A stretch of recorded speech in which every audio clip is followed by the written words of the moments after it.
Hey, this is Jason Rose with Century 21, and it's springtime here in Indianapolis, and you know what that means. March Madness, baseball, and spring break. The mass exodus out of Hamilton County down to Florida. Well, this year we're in a seller's housing market, and on the front you simply means that, well, most people think that that just means that homes are worth more in a seller's market. Well, simply, I guess that is simply the bottom line. But while homes are selling for more money, you are also needing to understand the buyers as a seller and what is causing this seller's market. The seller's market currently is being driven by a lack of homes to sell. My typical criteria of a standard analysis is a four bedroom home with a basement in Carmel or Hamilton County. I occasionally post my findings on Facebook. So, for instance, currently there are 2 homes for sale in Carmel under $250,000. Two homes. There are 9 homes for sale in Carmel under $300,000. There are 19 homes for sale in Carmel under $350,000. See, I sell homes, and there are no homes to sell. So, wow, I guess I'll pay more for your home because there are not as many out there. Now, that is basic laws of supply and demand. That'll increase the prices. So now that you understand what's causing the seller's market or why we're labeling it as a seller's market, there are some things as a seller I need to stress. The importance for you to understand the buyer in today's market. Whenever a buyer buys a home, it's a stressful experience, as we all know. They're buying a very expensive item that their entire family is criticizing. I mean, every father-in-law knows the house more than their kids, right? They know what their children should and shouldn't buy. The mere act of buying a home causes some form of anxiety and post-purchase buyer's remorse that as a selling agent I'm aware of. I truly try to sincerely support and reinforce the buyer's decision to purchase the home in any market because I know that the buyer's remorse is a tangible anxiety that any buyer and normal person will worry about.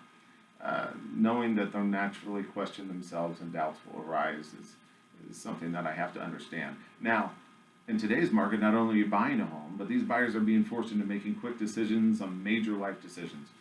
If they don't act quick, that home's going to be sold to somebody else in like 2 seconds. So the dreaded buyer's remorse is much, much more severe. So you may say as a seller, I don't care about buyer's remorse. They're under contract. While that matters to a judge that they're under contract, you really never want to see this transaction get to that point. If it's in the hands of a judge, you're probably not going to sell this home for a year. How do we get this thing to sell smoothly, sell quickly? Well, the answer is kind of quick. You're going to sell for a lot of money, but be a good seller. Know the market and know that the buyer's remorse that's going to follow with the buyers. You should prepare your homes more than normal in this market. Sure, maybe the aesthetic improvements or the staging may not be as important with a lack of homes for sale, but you need to reassure the purchaser by providing them with a worry-free, lemon-free type experience. Get a pre-inspection of your crawl space, your fireplaces, your chimneys, your roof, your attic. These are the biggest issues during inspections. They uncover issues like mold, structural issues that would cause the tentative buyer, the buyer that's under undue anxieties of a seller's market, to jump off the cliff.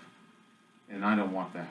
Remember that the tentative buyer who felt rushed, this is the same guy who felt rushed into making a decision that their father-in-law is questioning and is suffering from high levels of unwarranted anxiety and buyer's remorse. We want to make that buyer, we want to coddle them once they purchase it, because overall they are paying more for their home than they normally would in the normal market. In the normal market, I would say that most of these issues could be addressed and remedied with good communication and good contractors. In this market, I think you need to be prepared for these issues and think about them ahead of time. Providing the buyers with a solid bill of health on major components shows that your home is a good decision. You're a good seller and you're thoughtful of their expectations. This is one home that they can feel absolutely good about.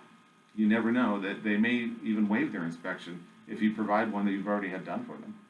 Ultimately, the pre-inspection will sell your home for more money and protect you against the unknown deal breakers for certain.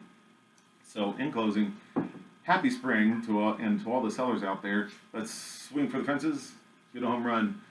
You got to know Jason. Have a great day.